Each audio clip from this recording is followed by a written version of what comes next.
Sirawing Niti.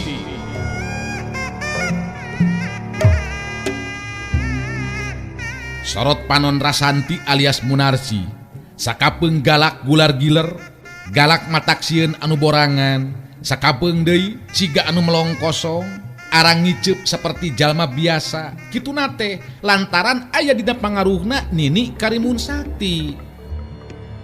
Dongeng Sunda Romansilan ngajujut laku mapai rundayan carita hiji jajaka katurunan Jawara Sunda. Sirawing Nitis. Sanca dawuk cengkat nangtung muterkeun paneuteup-na kasabudeureun eta patempatan, narik napas panjang bari ngagerendeng ngomong sorangan. Di mana aing bisa manggihan si topeng mayitnya? Sanajan bener arwah panasaran kibuyut ireng anu sumanding geus mere pituduh mangsa diri aing ngayakinkeun ilmu, tapi tetep nu ngaran si topeng mayit cenah boga ilmu anu luar biasa. Kadinya aing kudu guru ilmu. Ku cara kitu kakara bisa malaskan nyeri ka Sirawing. Sirawing Nitis digarap Kumang Inoy, naskah Yasana Yat R, pangreka jeung panyeup sora Udi Gibran, dibaturan Kukang Awe, teknik jeung editing garapan Nopan Cahya Lagawa, dibaturan Kukang Ence, pangjejer gawe Muhammad Ismail Haufansa.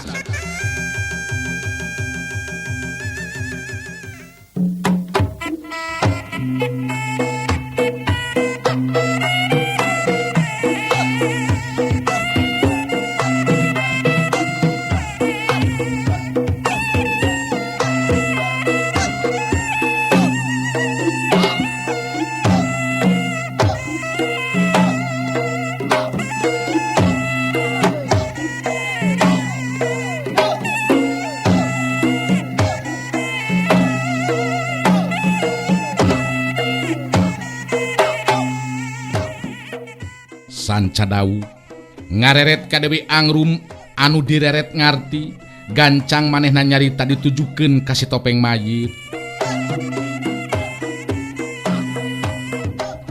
Ampun paralun anu kasuhun, abdi memang teterang anu jelas ayu manganti rek ngabebaskeun Jaka Sinangling, sedangkeun Jaka Sinangling tadi nama bakal diberesan ku Kang Sanca dawu. Ari margi teteh masih kena hirup geningan, padahal tos digebruskeun kana jero gawir ku salira pangersa. Menggeus montong make jeung ngabahas deui anu kitu patut deuleu. Nu penting si laing duaan ayeuna mah milu jeung dewek antepkeun si ayu manganti deuleu. Ulah diganggu.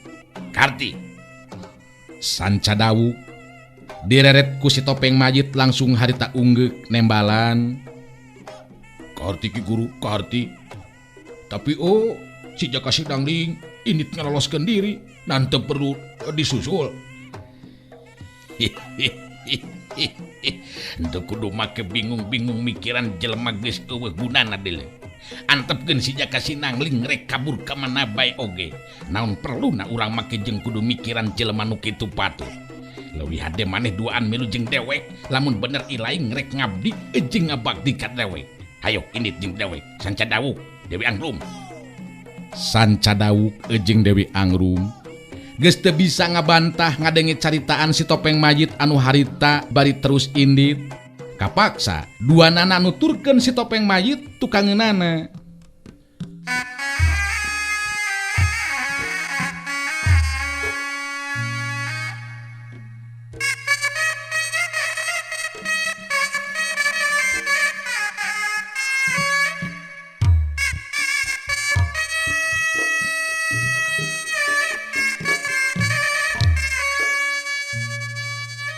Cukup lila ayu manganti nunggu pulihna deui tanagana jeung hawa murni anu aya dina jero dadana.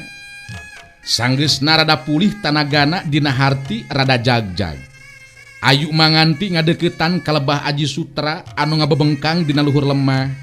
Saterusna ayu manganti mariksa kaayaan Aji Sutra anu tetela nyandangan tatu di jero anu berat. Ayu manganti rumahuh jero hatena, manehna jadi sedih ejeng nalangsa anu lain di kieuna ningali kaayaan Aji Sutra saperti kitu anu masih keneh dina kaayaan teu inget di bumi alam. Ayu manganti luak lieu sugan diparengkeun ningali Jaka Sinangling, tapi Jaka Sinangling geus eueuh di dinya. Ayu manganti ngagarendeng ngomong sorangan, kabilang tatu anu berat ya Kang Aji teh. Sanca dawuk memang ngagunakeun tanaga anu meh sapinuhna sigana mah. Nu mata Kang Aji parna kaayaanana. Ngan Kang Angling bet kalaka ini deui. Mun seg aya Kang Angling mah aing moal bingung berenang ieu teh. Da dinten teu oge manehna teh apanan tabib sakti nu bakal mampu ngubaran. Ka mana initna nya Kang Angling teh? Kaayaan Kang Aji teu bisa diantepkeun ieu mah ya. Kudu buru-buru diubaran ku tabib anu ahli. Ayu manganti bener-bener jadi prihatin hatena. Manehna ngarasa tanggung jawab kana kasalamatan Aji Sutra, sabab pangna nepikeun kangaranapan kitu teh gara-gara milu bela ka Ayu manganti saking ku gede rasa kacinta.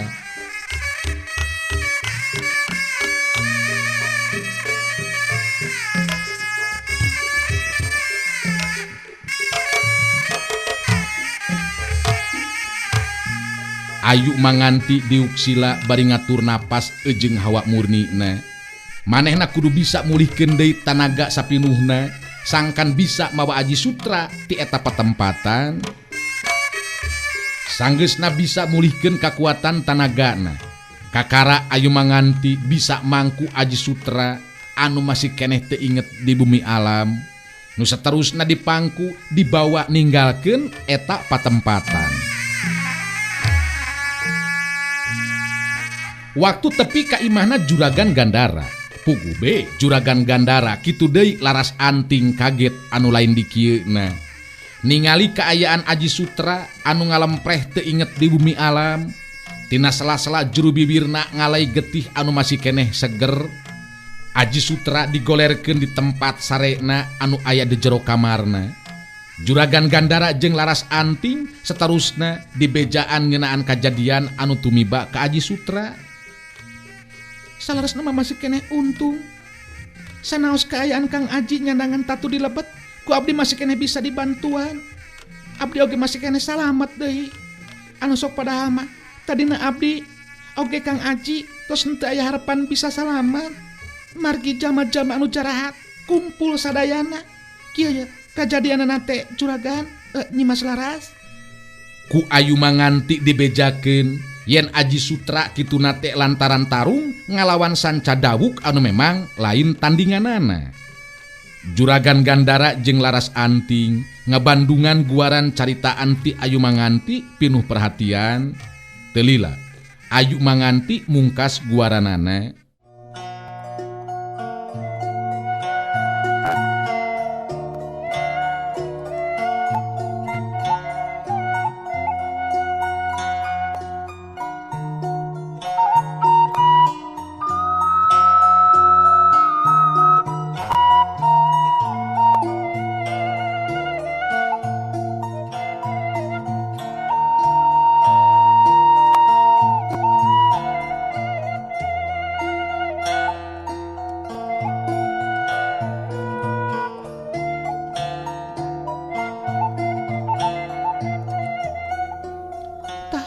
Kitu nu karanapan ku abdi oge Kang Aji Sutra teh Juragan. Numawi ku abdi enggal dibantun ka dieu ieu Kang Aji Sutra teh margi bilih kumaha onan. Juragan Gandara neuteup ka Ayu manganti, teutepan anu ngandung kasalempangan. Teu lila Juragan Gandara terus nyarita lalaunan dimimitian ku narik napas panjang. Timimiti indit kekeh maksarek maturan Ayu manganti. Sebenerna mah kula oge geus teu ngeunah hate. Ya ari pek teh bener be geuningan aya kajadian kieu. Ngan ieu kumaha Aji Sutra masih keneh acan sadar bae geuningan. Cik kumaha atuh ieu teh ngubaranana Ayu? Laras Anting oge dina waktu harita tumanya ka Ayu Manganti. Laras cek, kumaha atuh ngalandongan Kang Aji? Sareng kumaha kaayaanana numutkeun Ca Ayu? Ayu Manganti ngabagikeun paneutepna ka Laras Anting jeung Juragan Gandara terila terus nyarita deui. Kang Aji Sutra, memang karena pantatu di jero, anu Ca Ayu oge memang moal mampu pikeun ngubaranana. Jelas, kedah ka tabib ahli anu ngalandonganana, margi panarajang Sanca Dawuk memang ngabahayakeun. Upami Kang Aji diantepkeun, memang bakal jelas ieu teh sanes antepkeun. Juragan Gandara katingali paromana jadi nguyung. Kaayaan Aji Sutra nu jadi anakna mun kitu mah kawilang parna oge tatu di jerona. Waduh. Nyaan, bener-bener kudu buru-buru diubaran atuh ieu mah Ayu Manganti. Lain antepkeun kangaranan tatu di jero anu hebat mah. Ayu Manganti ungeuk bari terus nyarita deui. Memang laras, henteu tiasa diantepkeun kan? Mung sakumaha anu disanggemkeun tadi, anu ngalandongan teh kedah tabib ahli. Janten anu dipilarian teh kedah tabibna anu bakal mampu ngalandongan Kang Aji. Juragan Gandara neuteup deui ka Ayu Manganti, tetepan anu ngandung pangharepan supaya Ayu Manganti bisa nulungan anu jadi anakna. Nya, ulah kagok bela jeung nyaah be ka anak kula Ayu Manganti. Da piraku diantepkeun kitu kaayaan anak kula. Omat, ulah teu ditulungan. Kula percaya Ayu Manganti leuwih ngarti dina nying hareupan kaayaan anu saperti kieu.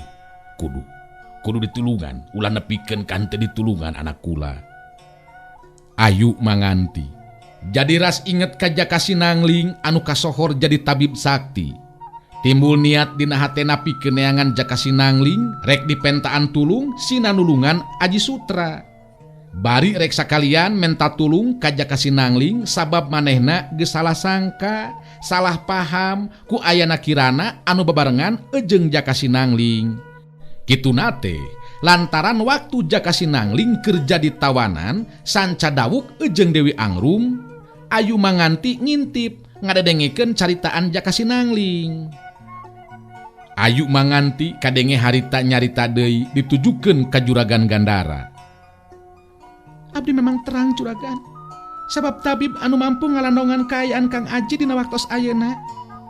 Nanging nya kitu abdi kedah lunta atanapi miang ngantunkeun ieu patempatan nepangan eta tabib sakti teh Juragan.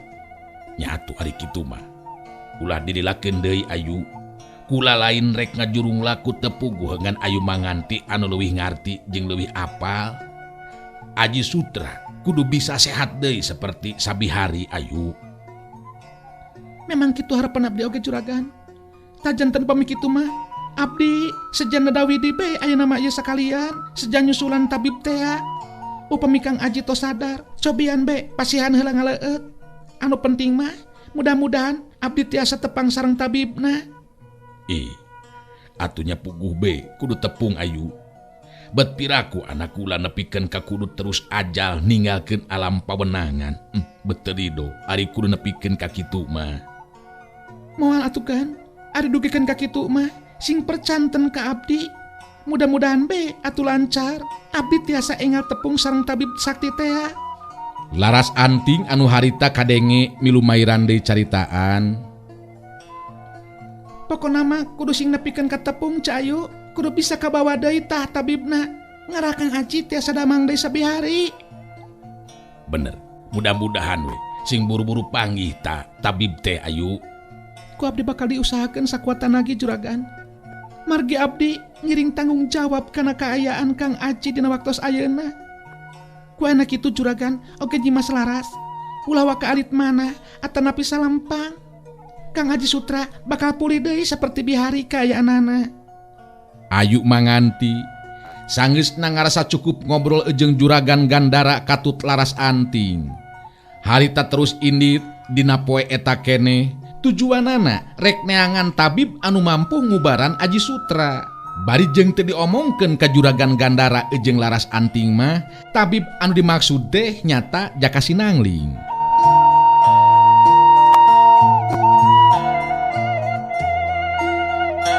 Sajeroning lempang lumampah rek neangan jaka sinangling. Hate ayu manganti galecok ngomong sorangan. Aing geus salah sangka, salah paham Kakang Angling. Nu mata kudu nepikeun ka bisa panggih aing jeung manehna. Lian teh eta diharapkeun Kakang Angling bakal bisa ngubaran Kang Aji sangkan bisa cager tatu di jerona anu kawilang parna. Sabab sakanyaho aing jaka sinangling kasohor tabib sakti anu mampu ngubaran rupa-rupa penyakit. Kang Angling, Kang, di mana anjeun ayeuna? Nah bet kala kakabur ngaloloskeun diri. Ya abdi ayu manganti teh. Ya abdi, Kang. Kitu galecokna hate ayu manganti dina waktu harita. Pikiran jeung hate ayu manganti jadi terus ngait ka jaka sinangling. Manehna boga kayakinan jaka sinangling bakal mampu ngubaran sabab tetela sanggeusna dipariksa deui kalawan imeut. Tetela panarajang sanca dawuk anu ngagunakeun ilmu sanca braja. Tetela ngandung kakuatan racun. Eta racun anu ngabahayakeun keur anggota badana Aji Sutra. Sedengkeun jaka sinangling anu diharapkeun bisa panggih ku ayu manganti. Harita sanggeusna indit kabur ngaloloskeun diri. Betengah haja ngambah kalembur di mana dumuk matuna Juragan Gandara. Malah lantaran kapetingan di jalan, kapaksa harita milu mondo di salah saurang pangeussi imah. Nu tetela di imah Mang Utun geningan badega Satyana Juragan Gandara. Sanggeusna ngobrol malah jaka sinangling ngawanohkeun diri. Mang Utun puguh be kaget pacampur ejeng atoh. Sabab Juragan Gandara dununganana puguh keur neneangan tabib sakti anu bisa ngubaran Aji Sutra anu jadi anakna. Sedengkeun Mang Utun kungsi ngadenge beja ngeunaan jaka sinangling anu kasohor salaku tabib sakti. Kadenge harita Mang Utun anu nyarita, waduh, nyaan kabeneran atuh. Kabeneran pisan ieu mah jang cek Mang mah. Moal aya anu kabeneran saperti kieu. Lamun ngahaja-haja mah dasar Mang kudu menang pangajen ti anu jadi dunungan meureunan.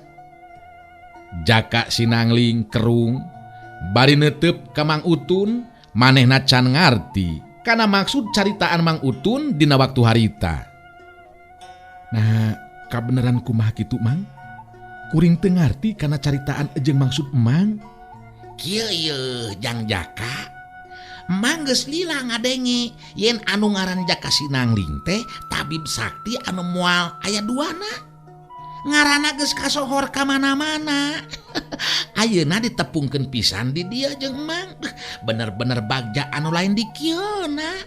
Sabab tabib sakti anu geus kasohor panggih jeung Mang. Tapi kuring ayeuna mah geus henteu jadi deui tabib, Mang. Entong make jeung ngarendahkeun diri, Jang. Dengan ku teu nyangkana teh tabib sakti anu kasohor ngaran Jaka Sinangling teh geuningan sakieu kasepna. Ari sugan Mang mah geus kolot atawa aki-aki. Kabeneran pisan, Jang. Pokona mah kasusah dunungan Mang nya eta Juragan Gandara ulah nepikeun ka henteu ditulungan. Nya ningali Mang we lah nya ujang mah. Ari geus tembong Mang bisa nembongkeun jasa mah meureunan anu jadi dunungan teh bakal leuwih ngajenan ka Mang, Jang. Nu matak omatnya kudu ditulungan ye. Tapi kuring memang geus teu jadi deui tabib ayeuna mah Mang. Nyaan geus henteu, Mang. Biasa ari jalma anu ngeusi mah sok kitu. Aya istilah make ilmu pare beuki ngeusi teh kalakah beuki tungkul. Jadi kieu kasusah Mang teh Jang. Juragan Gandara dunungan Mang boga budak. Nya eta Aji Sutra ayeuna teh keripuh kaayaanana lantaran nyandangan tatu di jero. Alatan kabeunangan ku panarajang sanca dawu anu tetela panarajang nate ngandung racun. Tah lamun teu diubaran wah cilaka, Jang. Sabab kaayaanana memang ngabahayakeun. Nu matak ieu mah ye kudu kalaka oge. Kudu kalaku mah oge ditulungan ku ujang. Jaka Sinangling jadi inget karena kejadian mangsa dirina ditulungan dibebaskeun ku Aji Sutra. Anu saterusna Jaka Sinangling mah indit kabur ngaloloskeun diri teu nyahoeun kana kejadian anu saterusna.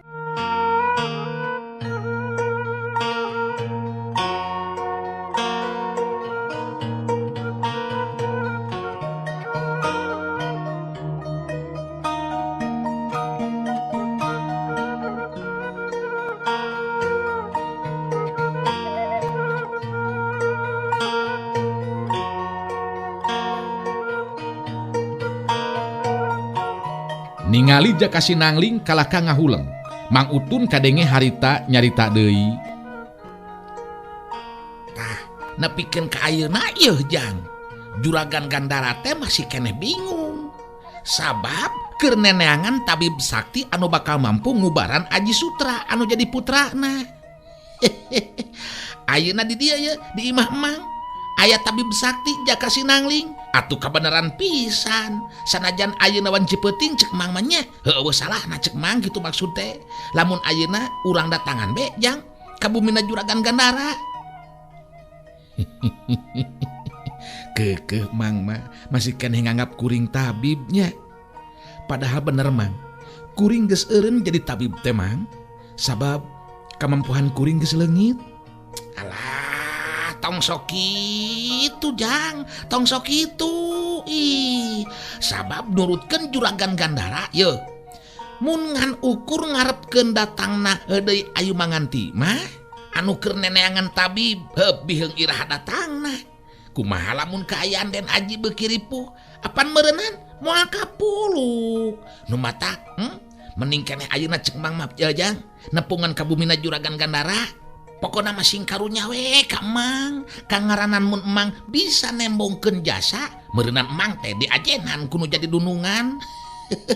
Ngan ukur dianggap bade gawungkul merukankeun teh Mang mah. Kitu ta Jang? Hayu ayeuna mah Jang, urang ka bumina Juragan Gandara we nya.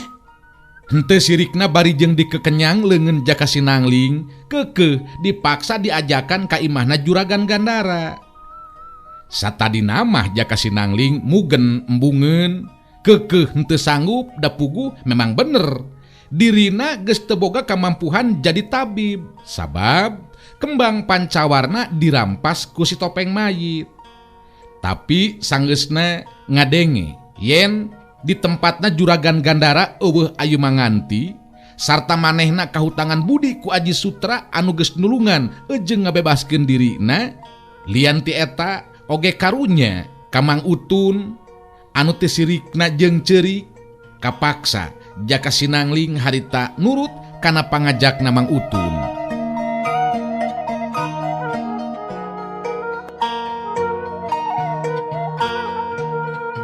Kangaranan wan Cipeuting aya tatamu anu datang. Puguh be kaget anu lain dikieuna Juragan Gandara jeung Laras Anting. Mangsa ngabagiakeun anu datang, anu tetela Mang Utun jeung Jaka Sinangling. Sanggeusna silih bagiakeun sakumaha mistina. Harita ku Mang Utun, Jaka Sinangling terus diwanohkeun ka dununganana. Muga ulah janten bendu sareng kaget yeuh Gan. Ieu teh semuhun anu ayeuna wengi-wengi dongkap ka dieu nepangan juragan teh semuhun ieu teh anu katelah Jaka Sinangling teh. Juragan oge kantos ngadangu pangintennya nyaeta tabib sakti Jaka Sinangling teh.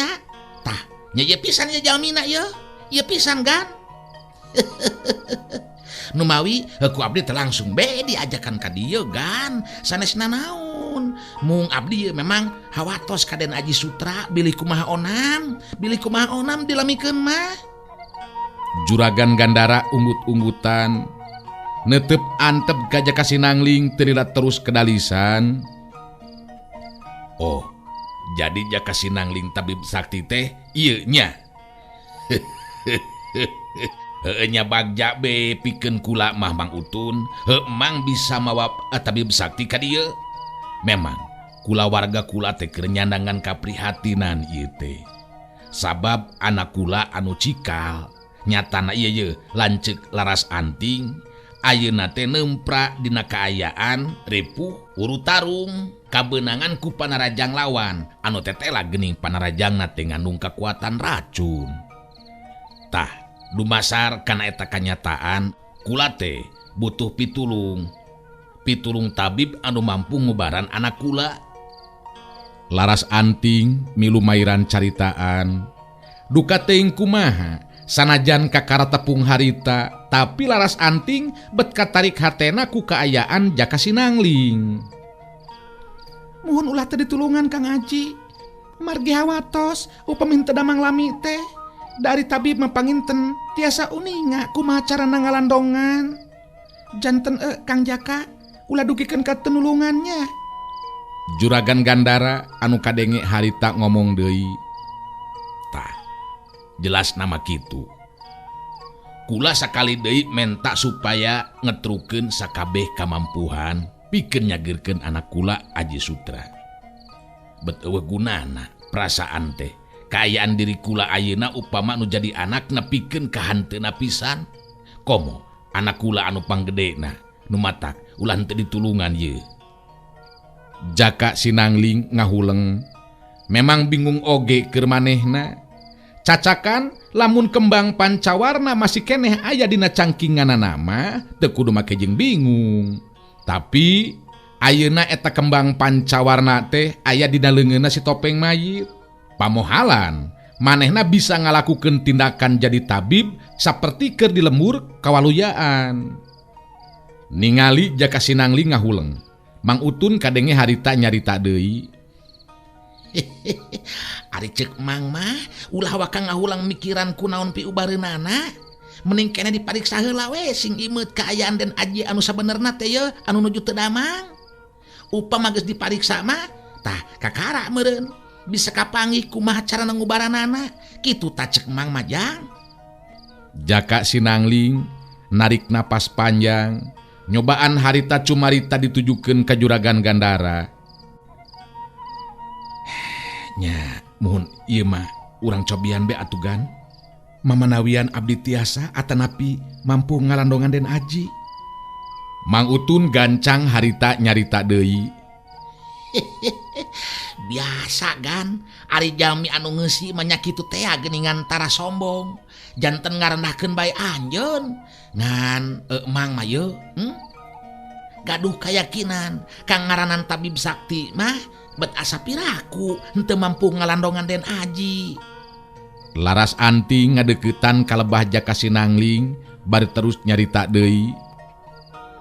Ari sanggem abdi mah ulah lami teuing aya di dieu. Langkung sae ayeuna mah mangga urang tinggalan heula kaayaan Den Aji. Ama ku abdi ieu Kang Jaka Sinangling teh bade dibantu heulanya ningalian Kang Aji. Mangga sareng abdi Kang. Laras Anting geus teu asa-asa deui. Teu beda ti kabudak leutik harita nungtun leungeun Jaka Sinangling anu puguh be ngarasa kaget ejeng jadi era. Sedengkeun Mang Utun jeung Juragan Gandara mah caricing di tengah imah. Juragan Gandara kadenge harita nyarita deui ka Mang Utun. Lain, na ieu Jaka Sinangling teh lain dulurna teh ayu manganti kitu Mang. Sanes gan. Henteu aya hubungan nana jeung ayu manganti ieu mah. Margi waktos disabit ngeunaan ayu manganti oge, Jaka Sinangling teu nyareos naon-naon. Mohon da aya bae atuh anu sami jenenganna teh gan. Terus bener Jaka Sinangling anu ayeuna eta teh tabib sakti teh anu kasohor. Semuhun laras gan. Apanan ngobrol heula sareng abdi, ngobrol panjang lebar. Anu akhirna mah kabuka we ngeunaan pribadina. Pan jelas kawitna teh ti lembur kawalujaan teh. Nu mawi moal dugikeun kalepat kan. Pokona mah Den Aji bakal damang deui sabihari. Dilandongan ku Jaka Sinangling si tabib sakti. Nu mawi juragan sing tenangnya. Nya mudah-mudahan be atuh kitu Mang Utun. Sabab kula teu mikeun ari kudu anak kula nu panggedena nepikeun ka hanteuna Mamang. Keur naon raja kaya anu sakieu lobana lamun nepikeun ka kudu leungiteun anu jadi anak mah. Moal gan, moal dugikeun ka kitu. Sing percanten ka abdi gan. Sing percanten. Tabib sakti Jaka Sinangling mampu ngalandongan anu teu damang, anu sakumaha abotna oge panyawatna tiasa dilandongan ku anjeunna. Mangga be, engke kauninga ku salira juragan. Sedengkeun Jaka Sinangling harita dibawa ku Laras Anting ka jero kamar Aji Sutra.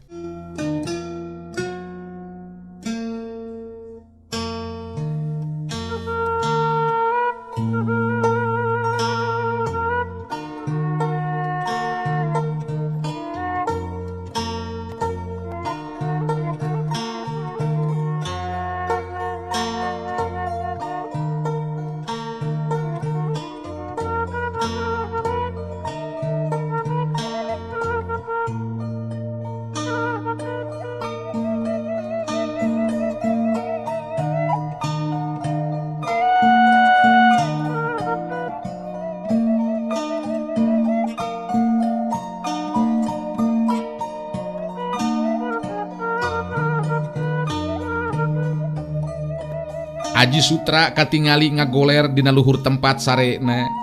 Geus teu malire deui ka anu datang asup ka jero kamarna. Panonna peureum bari terus kumargung nahan ka nyeri. Laras Anting ngareret ka Aji Sutra terus neuteup ka Jaka Sinangling bari kedalisan. Mangga tinggal Kang Jaka. Bade henteu watir kumaha abdi ningalina. Ningali kaayaan pun lancek anu sapertos kieu.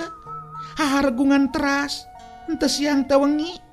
Abdi sareng pun bapa bingung campur jeung salempang ieu teh. Ingis Kang Aji henteu tiasa deui katulungan. Tah, ayeuna mah Kang Jaka salaku tabib sakti piraku henteu tiasa nulungan Kang. Nya mudah-mudahan be atuh Nyi Mas. Da ari usaha mah memang urang teh kedah. Sagala upaya ku urang kedah dilakukeun. Namun tiasa teu upami akang dikantunkeun sorangan di dieu. Mohon maksud akang teh supados tiasa marios kaayaan Den Aji, supados langkung imut sareng tenang. Laras Anting maledogeun imutna ka Jaka Sinangling. Ngageter hate Jaka Sinangling dibaledog imut ku anu geulis saperti kitu teh. Oh, mangga nyakan tenan atuh kedah dipareos selama anu imut Kang. Engke upami aya kaprayogian naon-naon, saya sauran abdi be nya Kang nya. Oh, mohon Nyi Mas. Lantaran Jaka Sinangling menta ditinggalkeun sorangan di jero kamar. Harita Laras Anting terus keluar ti jero kamar Aji Sutra. Jaka Sinangling ngajanteng nangtung digigireun Aji Sutra anu masih keneh terus humargung. Ngajanteng nangtung bari ngahuleng lantaran bingung kudu kumaha jeung naon anu kudu dilakukeun ku dirina. Puguh kamampuhan salaku tabib geus leungit. Jaka Sinangling jadi ras inget ka Sang Hyang Roban, terus disambat dina jero hatena.